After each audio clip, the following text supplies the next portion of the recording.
आज हम लोग एक ऐसे कैंपेन के बारे में बात करेंगे जो सुरक्षित बचपन के लिए एक अभिनव पहल के तौर पर शुरू किया गया है। और इस अभियान का मुख्य उद्देश्य है गुड टच बैड टच के बारे में बच्चों को और उनके पेरेंट्स को जानकारी देना। जैसा कि आप इस तस्वीर में देख पा रहे हैं कि दो बच्चे आपस में एक दूसरे के साथ अपने हाथों को मिला रहे हैं, दोनों खुश हो रहे हैं। ये पिक्चर, ये सिंबल है इस बात का कि कुछ टच बच्चों के मन को भाते हैं और हम इस प्रेजेंटेशन में इसी के बारे में विस्तार से बात करेंगे। अब आप देख पा रहे हैं कि जिस बच्चे को ज़िंदगी में सेफ या गुड टच मिलता है वो कितना खुश है, और जिस बच्चे को बैड टच का सामना करना पड़ता है, अनसेफ टच का सामना करना पड़ता है, उसकी ज़िंदगी उदास रहती है। हम बच्चों को गुड टच के बारे में इन 3 उदाहरणों के माध्यम से समझाने का प्रयास करेंगे कि हमारे पेरेंट्स हमें जब गोद में लेते हैं, हमारी मम्मी जब हमें नहलाया करती थी, या हम हमारे दोस्तों और अपनी क्लोज फैमिली के साथ इकट्ठे बैठते हैं। फिर हम लोग उसी चीज़ को आगे बढ़ाते हुए 2 ऐसे उदाहरण देंगे जहाँ पर 2 लोग ऐसे हैं जो हमारे परिवार से संबंधित तो नहीं हैं, लेकिन फिर भी वो हमें गुड टच दे रहे हैं, चाहे वो मंदिर में एक पुजारी जी पूजा के बाद ब्लेसिंग्स दे रहे हों या फिर अच्छी पढ़ाई के कारण टीचर। इसके बाद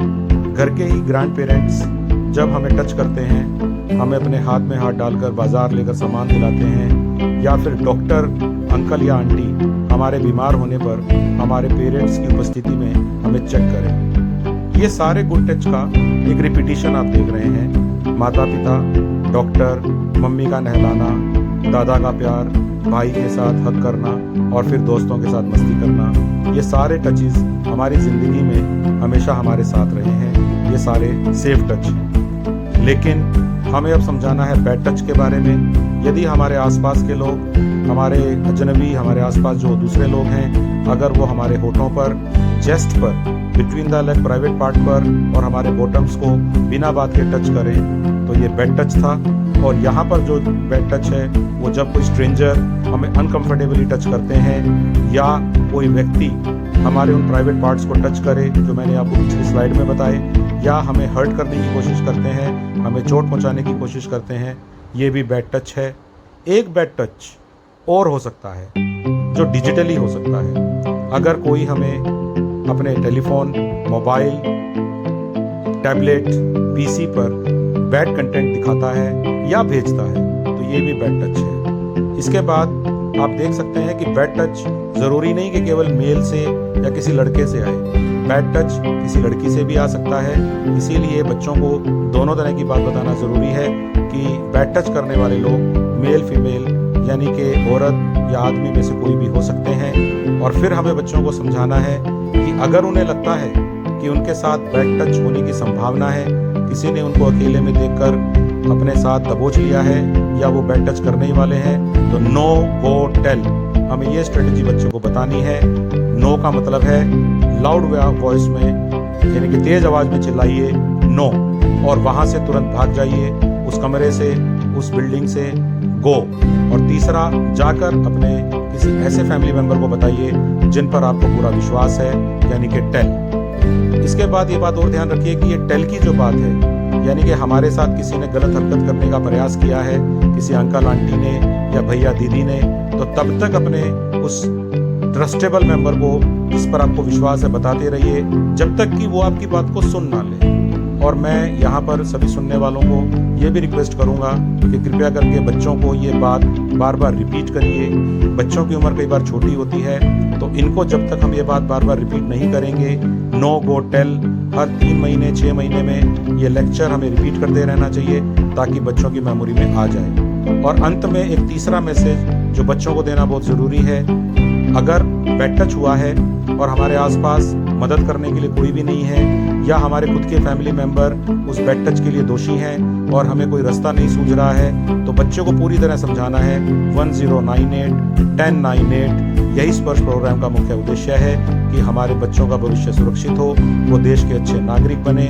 और आइए हम सब लोग भी वॉलंटियर के रूप में इन संदेशों को आगे बढ़ाने का काम करते हैं।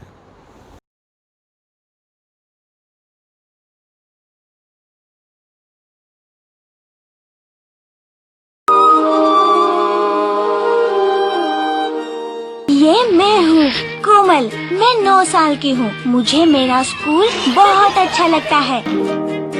मम्मा स्ट्रिक्ट है, पापा कहते हैं तो क्या हुआ, तुम्हारा ध्यान भी तो रखती है ना। फिर भी मुझे तो पापा ज्यादा पसंद है। अरे बख्शी, क्या बात है। कुमार, पापा के पुराने दोस्त बख्शी अंकल और आंटी हमारे नए पड़ोसी हैं। हेलो, कौन है ये स्वीट छोटी सी लड़की? कितना अच्छा होता अगर उनके पास बच्चे होते जो मेरे साथ खेल सकते। Thank you. आंटी तो बिजी रहती है और अंकल तो घर से ही काम करते हैं। उनका घर भी कितना अच्छा है। वाव, यूनिकॉर्न। इट्स ओके, तुम अपनी मम्मा को बता सकती हो कि मैंने दिया है, या फिर बताना ही नहीं। पापा भी इतना नहीं खेलते मेरे साथ। बख्शी अंकल कितनी ज्यादा मस्ती करते हैं। कहाँ है मेरी प्यारी सी गुड़िया? कहाँ गायब हो गई? एक बार हमने गोला भी खाया चुपके से। प्लीज मम्मा से ना कहना, वो गुस्सा हो जाएंगी। थोड़ी स्ट्रिक्ट है ना। चलो आज एक नया गेम खेले, सीक्रेट गेम। हाँ, बड़ा मजा आएगा। आओ मेरे साथ।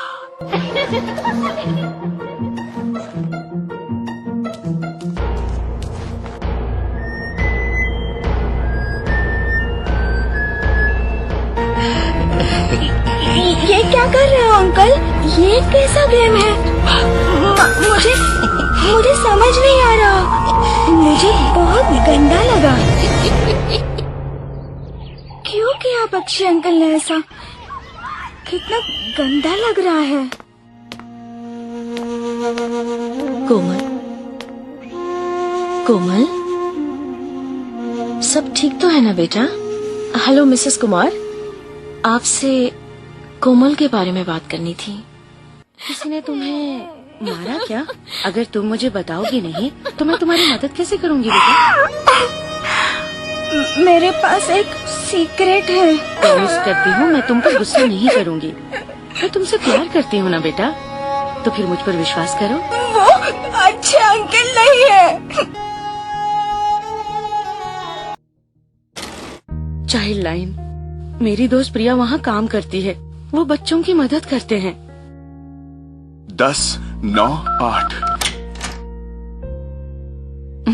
हेलो कोमल, जो तुम्हारे साथ हुआ उसमें तुम्हारा कोई दोष नहीं है। मैं वादा करती हूँ कि बख्शी अंकल तुमसे कभी भी मिल नहीं पाएंगे। चलो देखें कि अपने आप को सुरक्षित कैसे रखा जाता है। नमस्ते बच्चों, कैसे हो आप? क्या आपको किसी ने इस तरह से छुआ है कि आपको अच्छा नहीं लगा? तो फिर हम कैसे जाने कि कोई हमें गलत तरह से छू रहा है? मैं समझाती हूँ। हमारे शरीर में 4 जगहें हैं जहाँ किसी को छूना नहीं चाहिए और हमें भी किसी और को वहाँ छूना नहीं चाहिए। मुंह, छाती, टांगों के बीच में और पीछे, यहाँ कमर के नीचे। वही लोग जिनके ऊपर आपको सबसे ज्यादा विश्वास है, जैसे कि आपकी माँ, केवल वही आपको यहाँ हाथ लगा सकते हैं। जब कोई प्यार और देखभाल करने वाला हमें छूता है तो हम उसे सुरक्षित स्पर्श कहते हैं। अगर आपको इन 4 जगहों में कोई भी और छूता है तो वो गलत है।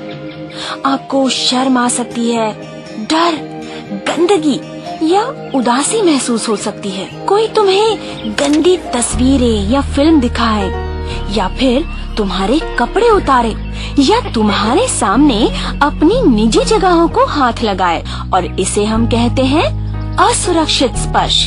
तो आप क्या करोगे जब आपको कोई इन 4 जगहों पर छुएगा?